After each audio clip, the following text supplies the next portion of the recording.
When there had been a knock on my door, I had thought nothing of it. However, when I opened it and saw two police officers standing there with a frightened-looking 3-year-old girl, everything started to make sense. With my husband away on one of his business trips, unable to explain himself, I couldn't believe what the officers were saying. How could my husband have hidden this dark secret behind my back? But before we start, smash the like button and make sure to subscribe if you haven't, and hit that notification bell so that you won't miss any new stories.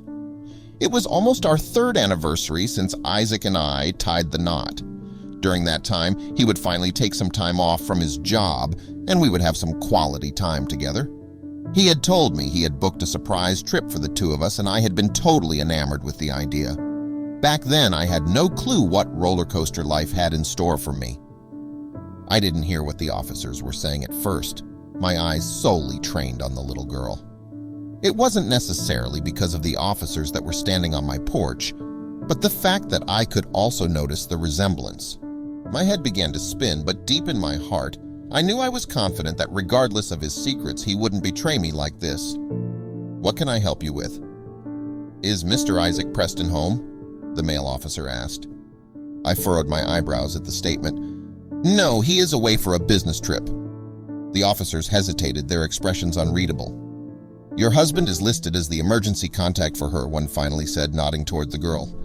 The simple statement was a sledgehammer to my reality, cracking the foundation of what I thought I knew. "We'd like her to stay with someone familiar," the officer suggested gently.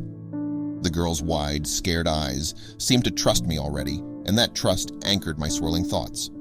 The night offered no peace, only a bed of thorns as I wrestled with betrayal and bewilderment. Each time I closed my eyes, Papa echoed through the darkness, a whisper of treachery. Morning light broke through the clouds, weak but determined. Over breakfast, the girl's guard began to fall, piece by piece. "I'm Lily," she said, a soft declaration that held weight. It was in her laughter, the tilt of her head, familiarity wrapped in innocence. As the day unfolded, Lily's laughter became the soundtrack to my conflicted home. With each passing moment, Lily's presence fed the growing vine of suspicion in my heart. I stumbled upon the locked drawer while sifting through Isaac's desk, an out-of-place enigma amongst his typically open files and clutter. It sat there, most likely filled with secrets. My fingers itched to pry it open, but without a key, it might as well have been sealed by magic. The more I searched for a way into the locked drawer, the more elusive the key became. Meeting with the authorities offered no help. The police and the social worker met my questions with apologetic shrugs, citing their stupid privacy laws. Pressed into a corner by my relentless questions, Michael's resistance began to crumble. He admitted to seeing Isaac with an unfamiliar woman, his voice a mixture of reluctance and concern. Each hesitant word he spoke felt like a weight dropping into my gut, the implications painting a picture I didn't want to see. Yet Isaac's dark secret still remained. I had ushered Michael out of my home. I needed to think. Michael's confession was a concept so foreign, so jarring, that it threatened to split the seams of reality I knew. The need to confront Isaac grew with every thudding heartbeat, every tick of the clock. How could I reconcile this loving home we had built with the possibility of its foundation being rotten with lies?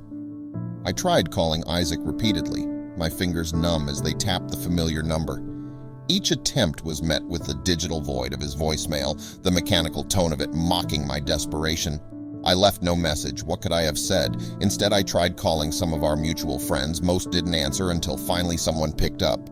The drawing showed a family, stick figures with wide smiles. One figure stood tall and familiar, a man with Isaac's characteristic curly hair. My heart lurched, the paper trembled in my grasp. The intimacy of the portrait, the connection it implied, added a visceral depth to the mystery that my logical mind struggled to dismiss or understand. I turned the paper over again, and there it was. Love, Lily. Written with the innocence of a child who knows nothing of betrayal. That Lily's life was entwined with Isaac's was unmistakable now. The timeline I had of our life together, so clear and unbroken, now seemed a fiction disrupted by a child's simple signature. Lily's existence was not just a sudden eruption into our lives. It was a vein that ran deep, perhaps as far back as before her birth. My marriage, once solid, now felt as if it had been built on shifting sands. However, something inside of me, something hopeful, said that all these accusations were wrong. The image, once unseen, could not be forgotten or unmade. It stood as a testament to a life parallel to the one I lived, one where Isaac was not just my husband, but a figure in a child's drawing. The shock was a cold wave, recasting the man I slept beside in a light so alien it was as if I were waking up to a stranger's face each morning. His confusion was a tangible thing, almost innocent, as if he truly had no idea who Lily was. "What is she doing here?" he asked, with a perplexed furrow in his brow that I knew all too well. It was the same look he gave when facing an unexpected problem at work. But this was no business issue. This was our life splintering before our eyes. I was torn. The man before me was the one I had vowed to trust in all things, yet how could I reconcile this oath with the withdrawals, the locked drawers, the whispers of a double life? His denials rang in my ears, vying with the silent scream of evidence that had accumulated in his absence. To trust or to doubt, I truly was unsure what to do. Standing there with the threads of my married life fraying in my hands, I knew a decision loomed over me. Should I accept Isaac's bewildered denial, or press on in search of an elusive truth that might tear everything down? Isaac shared his part, his voice barely above a whisper. "I wanted to tell you, Anna, but how could I break a promise to a family in need?" He spoke of the vows he made, to guard her independence, to be her silent benefactor, promises that now laid heavy between us. I saw the cost of his commitment, a silent burden carried on the shoulders of his integrity. We sat, three souls bound by a web of concealed truths. The silence was a canvas for our thoughts, and in it we confronted the consequences. "I was afraid," Isaac's sister-in-law murmured, voicing her fears of judgment of her daughter's uncertain future. As I listened, the final walls of my heart crumbled, and I understood her vulnerability. There was a breach in trust, a rift that we had to mend. "We'll move forward," I said, reaching out to both of them. "Together." And as we began to untangle the knots of our past misunderstandings, we planted the seeds for new beginnings, for a family united not just by blood, but by the choices we made to love and to understand. With a mediator guiding us, we navigated the tender intricacies of our situation. "Let's consider what's best for Lily," they suggested, and so we did. Each of us voiced fears and hopes, the conversation a mosaic of concern and love for the little girl who connected us. We talked of shared weekdays, weekends, and the patchwork of care that might become our norm. It was clear that love for Lily was our common thread, and with each spoken thought, we wove a stronger, more colorful tapestry of family life. We reached a tentative agreement, a plan that felt like the first brushstroke on a blank canvas.